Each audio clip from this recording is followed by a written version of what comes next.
નમસ્કાર મિત્રો, મારી આ ચેનલમાં તમારું સ્વાગત છે। યૌન શોષણ કેસમાં આજીવન કેદની સજા ભોગવી રહેલા આસારામને ફરી એકવાર 17 દિવસની પેરોલ મળી છે। કોર્ટે આસારામને 15 દિવસની સારવાર અને 2 દિવસની મુસાફરીની છૂટ આપી છે। આ દરમિયાન તેઓ તેમની સારવાર માટે મહારાષ્ટ્ર જશે। માહિતી પ્રમાણે આસારામ મહારાષ્ટ્રની માધોબાગ હોસ્પિટલમાં સારવાર માટે જઈ શકે છે।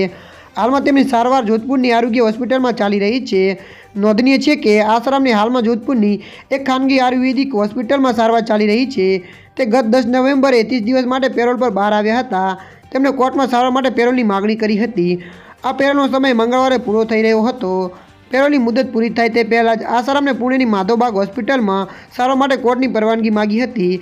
આ મામલે જસ્ટિસ દિનેશ મહેતા અને વિનીત માથુરની બેન્ચે આસારામને માધોબાગ હોસ્પિટલમાં સારવાર માટે 15 ડિસેમ્બરથી 17 દિવસ માટે પેરોલ આપ્યો છે। ત્યારે મિત્રો હાલ માટે આટલું। મળીશું નવી અપડેટ સાથે। જો વિડીયો તમને પસંદ આવે લાઇક, શેર અને સબસ્ક્રાઈબ કરી નાખજો। ધન્યવાદ।